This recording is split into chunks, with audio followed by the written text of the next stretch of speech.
সবাইকে ধন্যবাদ আমার আবহাওয়ার খবর দিকে লক্ষ্য রাখার জন্য। অনেক দিন পর আবহাওয়ার খবর নিয়ে আপনাদের সামনে এলাম।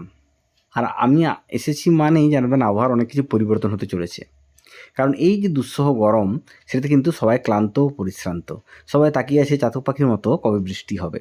সেই বৃষ্টির সুখবর নিয়ে কিন্তু আজকের আবহাওয়ার খবর দিতে এসেছি আপনাদের সামনে। কারণ এই গরম কবে কমবে বা গরম থেকে মুক্তি পাবো কিনা, বৃষ্টি হবে কিনা, এ নিয়ে কিন্তু প্রত্যেকের মনেই প্রশ্নচিহ্ন জেগে আছে।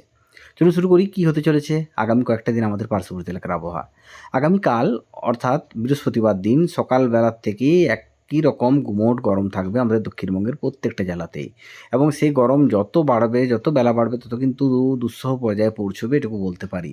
কিন্তু সবথেকে ভালো খবর হচ্ছে, কাল কিন্তু দক্ষিণবঙ্গের প্রায় প্রত্যেকটা জেলাতেই, এখনও বলবো যেহেতু কালবৈশাখীর বৃষ্টি, তাই কোথায় হবে, কখন কোথায় হবে বা কতটা পরিমাণে হবে সেটা যেমন বলা অসম্ভব, ঠিক তেমনই কিন্তু কখন হবে সেটাও বলা অসম্ভব। তবে যেটুকু দেখতে পাচ্ছি, আগামীকাল অর্থাৎ বৃহস্পতিবার দিন বিকেলের দিকে আমাদের দক্ষিণবঙ্গের প্রায় প্রত্যেকটা জেলাতেই কম বেশি ঝড় বৃষ্টির সম্ভাবনা আছে, এটুকু বলতে পারি।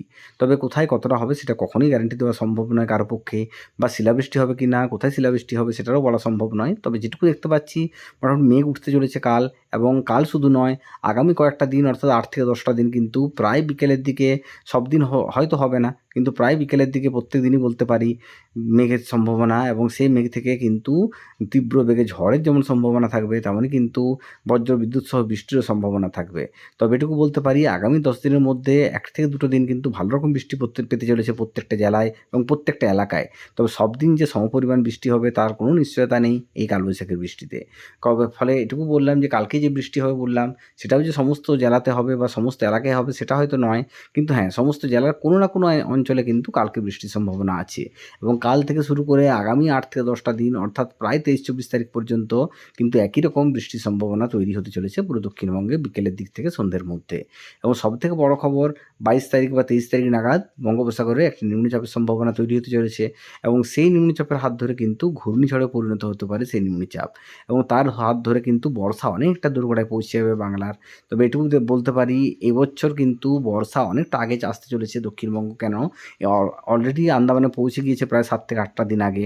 ফলে পুরো দক্ষিণবঙ্গ থেকে শুরু করে পুরো ভারত জুড়েই হয়তো এবার যদি পরিস্থিতি অনুকূল থাকে অনেকটা আগে পৌঁছবে, অন্তত 7-8 দিন আগে বর্ষা পৌঁছে যাওয়ার সম্ভাবনা। যদি বর্ষাতে তো বৃষ্টি এখন হয়ই না, কখন নিম্নচাপ উঠবে তার জন্য আমাদেরকে প্রত্যেককে চেয়ে বসে থাকতে হয়। এবং সেই নিম্নচাপের সম্ভাবনাই কিন্তু 22 তারিখের পরে তৈরি হবে, এবং সেই নিম্নচাপ থেকে ঘূর্ণিঝড়ের সম্ভাবনা আছে। এবং সেই ঘূর্ণিঝড় দীঘা থেকে মোটামুটি দীঘা বলবো না, বাংলাদেশ উপকূল থেকে বা উড়িষ্যা উপকূলের মধ্যে কোনো না কোনো এলাকায় কিন্তু আছড়ে পড়ার সম্ভাবনা। এখন অনেক পথ বাকি, অনেক কিছু আবহাওয়ার পরিবর্তন হবে, সেটা আপনাদেরকে অবশ্যই জানাবো। আজকের মতো চললাম, সবাইকে শুভরাত্রি।